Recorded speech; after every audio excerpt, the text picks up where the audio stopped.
ಚಳಿಗಾಲದ ಅಧಿವೇಶನ ಮುಗಿತಾ ಇದ್ದಂತೆ ಮುಖ್ಯಮಂತ್ರಿ ಕುರ್ಚಿ ವಿಚಾರ ಮತ್ತೆ ಮುನ್ನೆಲೆಗೆ ಬಂದಿದೆ. ಬದಲಾವಣೆಯ ಭವಿಷ್ಯಕ್ಕೆ ಮುಹೂರ್ತ ಫಿಕ್ಸ್ ಆಯ್ತಾ?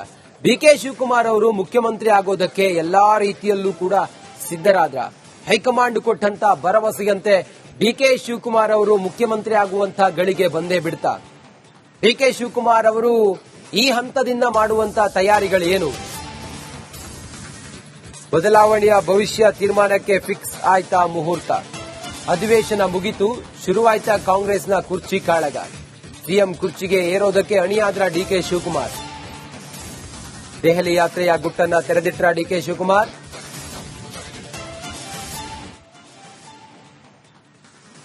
ಡಿಕೆ ಶಿವಕುಮಾರ್ ಅವರ ಮನೆಗೆ ನಾಗಸಾಧುಗಳು ಆಗಮಿಸಿದ್ದಾರೆ. ಡಿಕೆ ಶಿವಕುಮಾರ್ ಅವರಿಗೆ ಭರಪೂರ ಆಶೀರ್ವಾದವನ್ನು ಮಾಡಿದ್ದಾರೆ.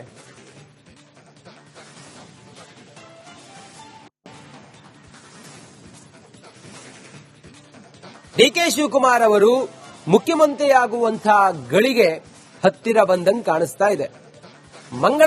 ಇದೇ ಮಂಗಳವಾರವೇ ಡಿಕೆ ಶಿವಕುಮಾರ್ ಅವರು ಕುರ್ಚಿಗೆ ಏರ್ತಾರೋ ಏರಲ್ವೋ ಅನ್ನುವಂತಹ ತೀರ್ಮಾನ ಆಗುತ್ತಾ? ಇತ್ಯರ್ಥ ಆಗೋದಿದ್ದು ಮಂಗಳವಾರ ಅಂತ ಹೇಳ್ತಾ ಇದ್ದಾರೆ.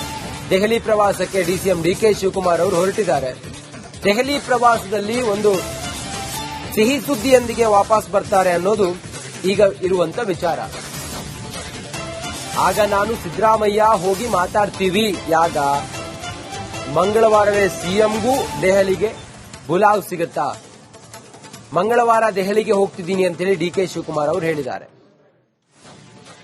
ಮಂಗಳವಾರ ಡಿಕೆ ಶಿವಕುಮಾರ್ ಅವರು ದೆಹಲಿಗೆ ಹೋಗ್ತಾ ಇದ್ದಾರೆ. ಸಿದ್ದರಾಮಯ್ಯನವರು ಕೂಡ ಬರೋದಕ್ಕೆ ಹೇಳಿದ್ದಾರೆ. ಸಿದ್ದರಾಮಯ್ಯನವರಿಗೆ ಏನಾದರೂ ಹೈಕಮಾಂಡ್ ಬುಲಾವ್ ಕೊಟ್ಟಿದ್ರೆ ಅವರು ಕೂಡ ಹೋಗಬಹುದು. ಮಂಗಳವಾರ ಇಬ್ಬರು ಕೂಡ ಜೊತೆಯಾಗಿ ಕೂತ್ಕೊಂಡು ಹೈಕಮಾಂಡ್ ನಾಯಕರ ಸಮ್ಮುಖದಲ್ಲಿ ಈ ಕುರ್ಚಿ ಕುತೂಹಲ ಇತ್ತಲ್ಲ, ಅದಕ್ಕೊಂದು ಕ್ಲಾರಿಟಿ ಸಿಗಬಹುದು. ಹೆಚ್ಚಿನ ಮಾಹಿತಿಯೊಂದಿಗೆ ನಮ್ಮ ಪ್ರತಿನಿಧಿ ಅಭಿಷೇಕ್ ಸಂಪರ್ಕದಲ್ಲಿದ್ದಾರೆ. ಅಭಿಷೇಕ್, ಮಂಗಳವಾರ ಡಿಕೆ ಶಿವಕುಮಾರ್ ಅವರು ದೆಹಲಿಗೆ ಹೋಗ್ತಾರೆ. ಅವತ್ತೇ ತೀರ್ಮಾನ ಆಗಬಹುದಾ ಇದು ಕುರ್ಚಿ ಜಟಾಪಟಿ ಏನು ಅಂತ ಹೇಳಿ? ಒಂದು ಕುತೂಹಲಕ್ಕೆ ತೆರೆ ಬೀಳಬಹುದಾ ಅಂತ ಮಂಗಳವಾರ ಸಿದ್ದರಾಮಯ್ಯನವರಿಗೆ ಏನಾದ್ರು ಬುಲಾವ್ ಕೊಟ್ಟಿದ್ದಾರೆ ಹೈಕಮಾಂಡ್?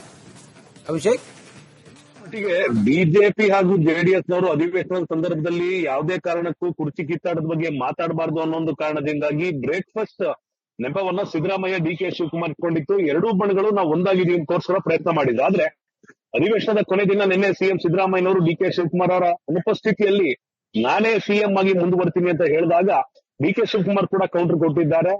ಹೈಕಮಾಂಡ್ ಹಾಗೂ ನನ್ನ ಡಿಕೆ ಶಿವಕುಮಾರ್ ಹಾಗೂ ಸಿದ್ದರಾಮಯ್ಯರವರ ಒಂದು ನಡುವೆ ಒಂದು ಮಾತುಕತೆ ಆಗಿದೆ. ಈ ಮಾತುಕತೆ ಹೈಕಮಾಂಡ್ಗೆ ಗೊತ್ತಿದೆ. ಅವ್ರ ಮೇಲೆ ಸಿದ್ದರಾಮಯ್ಯನವ್ರ ಮೇಲೆ ಹೈಕಮಾಂಡ್ ಒಲವಿತ್ತು, ಅದಕ್ಕೆ ಸಿಎಂ ಆಗಿದ್ದಾರೆ ಅಂತ ಪರೋಕ್ಷವಾಗಿ ಹೇಳಿರುವಂತದ್ದು. ಯಾವ ಸಂದರ್ಭಕ್ಕೆ ಒಲವು ನನ್ನ ಮೇಲೆ ಬರುತ್ತೆ ಗೊತ್ತಿಲ್ಲ ಅನ್ನೋ ಒಂದು ಧಾಟಿಯಲ್ಲಿ ಮಾತನಾಡಿದ್ದಾರೆ. ಈಗ ಡಿಕೆ ಶಿವಕುಮಾರ್ ಅವರು ಡೆಲ್ಲಿಗೆ ಹೋಗ್ತಾ ಇದ್ದಾರೆ. ಅಲ್ಲಿ ವರಿಷ್ಠರನ್ನ ಭೇಟಿ ಆಗಿರುವಂತ ಎಲ್ಲಾ ಪ್ರಯತ್ನಗಳನ್ನ ಮಾಡೇ ಮಾಡ್ತಾರೆ. ಕಳೆದ ಅನೇಕ ಬಾರಿ ರಾಹುಲ್ ಗಾಂಧಿ ಅವ್ರನ್ನ ಭೇಟಿ ಮಾಡ್ಲಿಕ್ಕೆ ಹೋದಂತ ಸಂದರ್ಭದಲ್ಲಿ ಅವ್ರಿಗೆ ಅವಕಾಶ ಸಿಕ್ಕಿರ್ಲಿಲ್ಲ. ಆದ್ರೆ ಈ ಸದ್ಯದ ಮಟ್ಟಿಗೆ ಅಧಿವೇಶನ ಮುಗಿದಿದೆ. ಸಿದ್ದರಾಮಯ್ಯನವರ ಬಣ, ಡಿಕೆ ಶಿವಕುಮಾರ್ ಅವರ ಬಣ ಆಕ್ಟಿವ್ ಆಗಿದೆ. ವಿಪಕ್ಷಗಳು ಕಾಲು ಎಳೆಯುತ್ತೆ ಅನ್ನೋ ಒಂದು ಕಾರಣದಿಂದಾಗಿ ಒಗ್ಗಟ್ಟನ್ನ ತೋರಿಸಂತ ನಾಯಕರು ಈಗ ಎರಡೂ ಕಡೆ ದಿಕ್ಕನ್ನ ಬದಲಾಯಿಸಿರುವಂತದ್ದು. ಇಬ್ರು ಕೂಡ ಸತತವಾದಂತ ಪ್ರಯತ್ನ ಮುಂದುವರಿಸ್ತಾ ಇದ್ದಾರೆ. ಒಂದ್ ಕಡೆ ಸಿದ್ದರಾಮಯ್ಯನವರು ತಾವೇ ಮುಂದುವರಿಬೇಕು ಅಂತ, ಡಿಕೆ ಶಿವಕುಮಾರ್ ಅವರು ಗದ್ದುಗೆಗೆ ಏರ್ಬೇಕು ಅಂತ. ಈ ಸಂದರ್ಭದಲ್ಲಿ ಹೈಕಮಾಂಡ್ ಯಾವ ರೀತಿ ತೀರ್ಮಾನವನ್ನು ಕೈಗೊಳ್ಳುತ್ತೆ ಅನ್ನೋದು ಪ್ರಮುಖವಾಗಿ ಇರುವಂತದ್ದು. ಅದ್ರ ಜೊತೆಗೆ ಮಂಗಳವಾರ ಡಿಕೆ ಶಿವಕುಮಾರ್ ಅವರು ಹೋದಂತ ಸಂದರ್ಭದಲ್ಲೇ ಸಿದ್ದರಾಮಯ್ಯನವ್ರಿಗೂ ಕೂಡ ಹೈಕಮಾಂಡ್ ಕರೆ ಮಾಡಿ ಫೋನ್ ಮುಖಾಂತರ ವಿಚಾರವನ್ನ ತಿಳಿಸುತ್ತಾ, ಅಥವಾ ಇಬ್ಬರಿಗೂ ಪ್ರತ್ಯೇಕವಾದಂತ ಮತ್ತೊಂದು ದಿನಾಂಕವನ್ನ ಕೊಟ್ಟು ಹೈಕಮಾಂಡ್ ಕೇವಲ ಇಬ್ಬರು ನಾಯಕರು ಮಾತ್ರ ಬರಬೇಕು, ಇನ್ಯಾರನ್ನು ಕರ್ಕೊಂಡು ಬರಬಾರ್ದು ಅಂತ ಸೂಚನೆ ಕೊಡುತ್ತಾ, ಅಥವಾ ಇಬ್ಬರಿಗೂ ಒಂದು ಸಂದೇಶವನ್ನ ನೇರವಾಗಿ ಹೈಕಮಾಂಡ್ ರವಾನೆ ಮಾಡಿ ಈ ದಿನಾಂಕಕ್ಕೆ ಬಿಟ್ಕೊಡ್ಬೇಕು ಅಂತ ಹೇಳುತ್ತಾ, ಅಥವಾ ಸಿದ್ದರಾಮಯ್ಯನವರೇ ಮುಂದುವರಿತು ಡಿಕೆ ಶಿವಕುಮಾರ್ ಸುಮ್ಮನಿರ್ಬೇಕು ಅಂತ ಹೇಳುತ್ತಾ, ಈ 4 ಚಾಯ್ಸ್ಗಳು ಇರುವಂತದ್ದು. ಒಂದು ವೇಳೆ ಯಾವುದಾದ್ರೂ ಒಂದು ಚಾಯ್ಸ್ಗೆ ಹೈಕಮಾಂಡ್ ಬಂತು ಅನ್ನೋ ಒಂದು ಸಂದರ್ಭದಲ್ಲಿ ಯಾವುದೇ ಕಾರಣಕ್ಕೂ ಕೂಡ ರಾಜ್ಯದ ರಾಜಕಾರಣದ ಚಿತ್ರಣ ಬದಲಾಗುವಂತದ್ದು ಗ್ಯಾರಂಟಿ ಇದೆ. ಯಾಕೆಂದ್ರೆ ಒಂದು ಅಹಿಂದ ನಾಯಕರಾಗಿರುವಂತಹ ಸಿದ್ದರಾಮಯ್ಯ ಯಾವುದೇ ಕಾರಣಕ್ಕೂ ಕೂಡ ಒಕ್ಕಲಿಗರಿಗೆ ಈ ಒಂದು ಸೀಟನ್ನ ಬಿಟ್ಕೊಟ್ರೆ 2028ಕ್ಕೆ ಮತ್ತೆ ಸರ್ಕಾರ ಬರೋದಿಲ್ಲ, ಕಾಂಗ್ರೆಸ್ಗೆ ಹೀನಾಯವಾಗಿ ಸೋಲಾಗುತ್ತೆ ಅಂತ ಮನ ಹೋಲಿಸುವಂತ ಪ್ರಯತ್ನ ಮಾಡ್ತಾರೆ.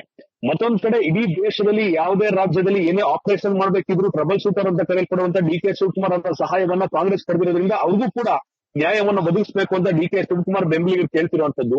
ಇಬ್ಬರು ದೈತ್ಯ ನಾಯಕರ ನಡುವೆ, ಇಬ್ಬರು ಮದಗಜಗಳ ನಡುವೆ ಯಾವ ರೀತಿ ಹೈಕಮಾಂಡ್ ಈ ಸಾರಿ ಒಂದು ಇತ್ಯರ್ಥ ಪಡಿಸುತ್ತೆ, ಯಾವ ತರ ಈ ಒಂದು ಜಗಳವನ್ನ, ಆಂತರಿಕ ಕಲಹವನ್ನ ಶಮನ ಮಾಡುತ್ತೆ ಅನ್ನೋದು ಕಾದು ನೋಡ್ಬೇಕಾಗಿರೋಂಥದ್ದು. ಅಂದ್ರೆ ಇದೇ ಮಂಗಳವಾರ ಬದಲಾಗುತ್ತೆ ಅನ್ನೋದಕ್ಕಿಂತ ಪ್ರಾಬಬ್ಲಿ ಸಂಕ್ರಾಂತಿಯ ನಂತರ ಒಂದಿಷ್ಟು ಬದಲಾವಣೆ ಆಗುತ್ತೆ ಅನ್ನೋ ಒಂದು ಮಾತುಗಳೇನಿತ್ತು, ಆ ಸಂಕ್ರಾಂತಿಗೆ ಮೊದಲು ಒಂದಿಷ್ಟು ದಿನಾಂಕಗಳು, ಒಂದಿಷ್ಟು ಮೀಟಿಂಗ್ಗಳು, ಒಂದಿಷ್ಟು ಯಾವ ರೀತಿ ಕುರ್ಚಿಯನ್ನ ಬಿಟ್ಕೊಡೋದಿತ್ತು ಅಂದ್ರೆ ಯಾವ ರೀತಿ ಬಿಟ್ಕೊಡ್ಬೇಕು, ಎಲ್ಲಿಯೂ ಕೂಡ ಯಾರಿಗೂ ಕಿರಿಕಿರಿ ಆಗದೇ ಇರೋ ರೀತಿ ಯಾವ ಹಂತಗಳನ್ನ, ಯಾವ ಸ್ಟೆಪ್ಗಳನ್ನ ಪಾಲಿಸಬೇಕು ಅನ್ನೋದು ಸೂಚನೆ ಮಾತ್ರ ಬರಬಹುದು. ಅದ್ರ ಜೊತೆಗೆ ಮಲ್ಲಿಕಾರ್ಜುನ ಖರ್ಗೆ ಅವರು, ಸೋನಿಯಾ ಗಾಂಧಿರವರು, ರಾಹುಲ್ ಗಾಂಧಿ, ಪ್ರಿಯಾಂಕಾ ಗಾಂಧಿ, ಕೆ.ಸಿ. ವೇಣುಗೋಪಾಲ್, ರಣದೀಪ್ ಸಿಂಗ್ ಸುರ್ಜೇವಾಲಾ ಈ 2 ಜನ ಮಾತನಾಡಿದ ನಂತರ ಇಬ್ಬರು ವ್ಯಕ್ತಿಗಳು ಅಂದ್ರೆ ಸಿದ್ದರಾಮಯ್ಯ, ಡಿ.ಕೆ. ಶಿವಕುಮಾರ್ ಅವರ ಪ್ರೋಸ್ ಅಂಡ್ ಕಾನ್ಸ್ ವೈಟೇಜ್ ಅನ್ನ ಗಮನಿಸಿದ ನಂತರ 2028ರ ಚುನಾವಣೆಯನ್ನ ಗಮನದಲ್ಲಿಟ್ಕೊಂಡು, ಲೋಕಲ್ ಬಾಡಿ ಎಲೆಕ್ಷನ್ ಗಳನ್ನ ಚುನಾವಣೆಯನ್ನ ಗಮನದಲ್ಲಿಟ್ಕೊಂಡು ಡಿಸಿಷನ್ಗೆ ಮೊದಲು ಅವರು ಬರ್ತಾರೆ. ಅದಾದ ನಂತರ ರಾಜ್ಯದ ನಾಯಕರಿಂದ ಈಗಾಗಲೇ ಮಾಹಿತಿಯನ್ನ ಪಡೆದಿದ್ದಾರೆ, ಯಾರನ್ನ ಮುಂದುವರಿಸಬೇಕು, ಯಾರನ್ನ ಮೇಲಕ್ಕೆ ಏರಿಸಬೇಕು ಅಂತ. ಈ ಕಾರಣದಿಂದ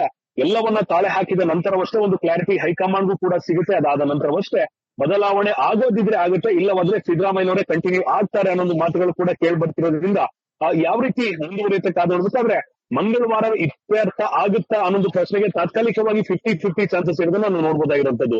ರಂಜಿತ್, ಅಭಿಷೇಕ, ಈಗ ಸಿದ್ದರಾಮಯ್ಯನವರು ಹೇಳ್ತಾ ಇದ್ದಾರೆ ಯಾವುದೇ ಒಪ್ಪಂದ ಆಗಿಲ್ಲ ಅಂತ ಹೇಳಿ, ಡಿ.ಕೆ. ಶಿವಕುಮಾರ್ ಹೇಳ್ತಾ ಇದ್ದಾರೆ ನಮ್ಮ ಮತ್ತೆ ಸಿದ್ದರಾಮಯ್ಯನವರ ನಡುವೆ ಹೈಕಮಾಂಡ್ ಸಮ್ಮುಖದಲ್ಲಿ ಒಪ್ಪಂದ ಆಗಿದೆ ಅಂತ ಹೇಳಿ.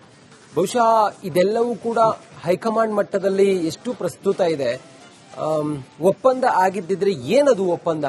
ಆ ಒಪ್ಪಂದದ ಸಂಬಂಧವೇ ಇವರು ಮಂಗಳವಾರ ಈಗ ಇಬ್ರು ಕೂಡ ಜೊತೆ ಕೂತ್ ಮಾತಾಡೋದಾದ್ರೆ ಏನಾಗ್ಬಹುದು? ಯಾವಾಗ ಇದೆಲ್ಲವೂ ಕೂಡ ಡಿ.ಕೆ. ಶಿವಕುಮಾರ್ ಅವರ ಪರ್ವ ಶುರು ಆಗ್ಬಹುದು? ಏನ್ ಕತೆ, ಏನ್ ವಿಚಾರ ಅಂತ?